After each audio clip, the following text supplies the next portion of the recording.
अंग्रेजों की गुलामी से आजाद कराया है। मैं यहाँ की सादा लोग आवाम की तरफ से इन दोनों रहनुमाओं को मुबारकबाद देता हूँ। बाकी आज हम उधमपुर पार्लियामेंट्री कॉन्स्टिट्यूंसी के कैंपेन के सिलसिले में यहाँ पे आए हैं। मैं अपने आप को बहुत खुशकिस्मत समझता हूँ कि कांग्रेस प्रेसिडेंट श्री राहुल गांधी जी ने, गुलाम नबी आज़ाद साहब ने और मेरे पिताजी महाराजा डॉक्टर करण सिंह साहब ने मुझे इस दफ़ा ये जिम्मेवारी दी है कि मैं यहाँ से इलेक्शन लड़ूं।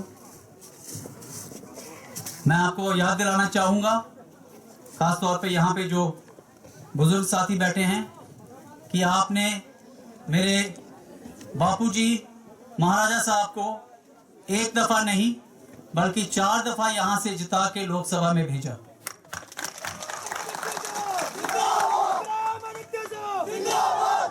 उससे पहले भी महाराजा साहब जम्मू कश्मीर के पहले सदर रियासत बन के भी सेवा करते रहे, गवर्नर बन के भी सेवा करते रहे और फिर श्रीमती इंदिरा गांधी जी के कैबिनेट में जाके भी उन्होंने जम्मू कश्मीर के लोगों के लिए काम किया और जम्मू का नाम रोशन किया। कांग्रेस पार्टी महज एक ऐसी पार्टी है जो गरीब से गरीब तबके के साथ जुड़ी है, किसानों के साथ जुड़ी है, बैकवर्ड क्लासेस के साथ जुड़ी है और सबको साथ में लेके आगे चलने का काम करती है। कि भाजपा के आने के बाद कितनी तबाही हुई है जम्मू कश्मीर रियासत में, पूरे हिंदुस्तान में। उन्होंने हमें, हमारे समाज को बांटने की कोशिश की है। उन्होंने झूठे वायदे किए हमारे साथ, हमारे लोगों को गुमराह किया। जम्मू में खास तौर पर हमें एक भाईचारे की भावना हमेशा बरकरार थी।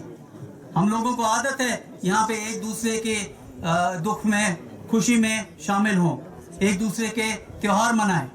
उन्होंने वो भाईबंदी को तोड़ने की कोशिश की है और वोटों को बटोरने की पॉलिटिक्स खेली है। मेरे साथियों, ऐसे लोगों से बचना जो झूठे वायदों की बुनियाद पे सियासत खेलते हैं। उन्होंने 2014 में आपसे क्या वायदे किए थे? उन्होंने कहा था कि 2 करोड़ नौकरियां लगेंगी। लगी किसी की नौकरी? नहीं लगी। उन्होंने कहा था कि काला धन इकट्ठा करके 15-15 लाख रुपया सबके अकाउंट में जमा होगा। है कोई यहाँ पे जिसके अकाउंट में जमा हुआ पैसा? आज आप कीमतें देख लो कहाँ चढ़ी गई हैं। डीजल की कीमत देखो, पेट्रोल की कीमत देखो, गैस सिलेंडर की कीमत देखो कहाँ पहुंच गई है। जो पेंशन मिलती थी, ओल्ड एज पेंशन मिलती थी हमारे लोगों को, विडो पेंशन, अपाहिज पेंशन, वो पेंशन भी बंद कर दी है।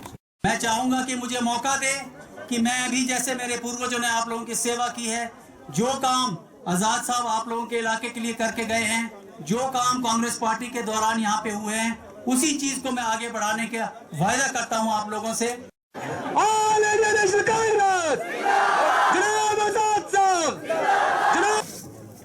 आपका प्यार, आपका मोहब्बत और आपकी सादगी, यहाँ चाहे लोग अमीर नहीं है लेकिन दिल के बहुत अमीर है, अच्छे दिल वाले हैं, सीधे साधे।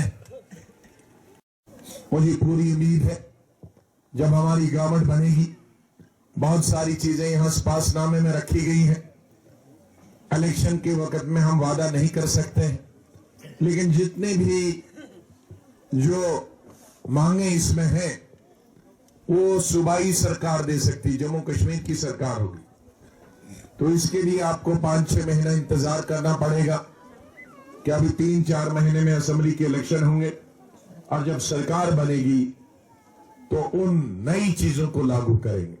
लेकिन जो पुरानी चीजें जो है, उन पुरानी चीजों को तो हम पार्लियामेंट के इलेक्शन के फौरन बाद ही लागू कराने की कोशिश करेंगे। जैसे हमने नए 4-5 बड़े वादे किए।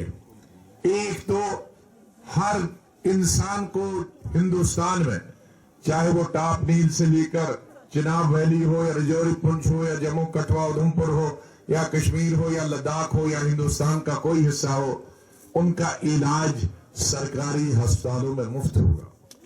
ये एक बहुत बड़ी, और बहुत ज्यादा स्कूल और कॉलेजेस नए खोले जाएंगे और तालीम पहली क्लास से 12वीं क्लास तक मुफ्त होगी और जरूरी होगी। हर आदमी को अपने बच्चे को तालीम देना होगा। कि जब हमारी हुकूमत बनेगी तो हर गरीब, जो भी गरीब है, वो टॉप नील का होगा या कहीं का भी होगा, जो भी गरीब है जिसकी आमदनी 2000-3000 माहवार होगी, वो किसान हो, वो मजदूर हो, वो खेती करता हो,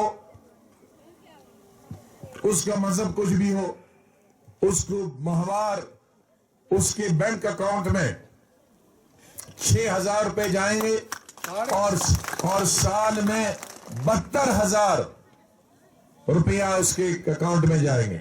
और जो हमारी मेरी बहू बेटियां यहां है, ये तमाम औरत के अकाउंट में जाएगा, मर्द के अकाउंट में नहीं।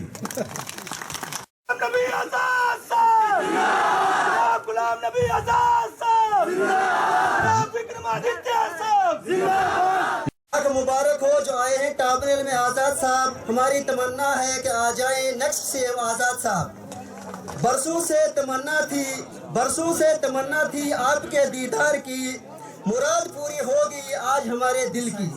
युवराज विक्रमादित्य सिंह जी जो के महाराजा हरि सिंह के पोते हैं, जिनकी ये रियासत पूरी 75 लाख में खरीदी हुई थी, तो वो हमारे उम्मीदवार हैं। स्वराज की बात करें, हम अपने स्वराज की बात करेंगे।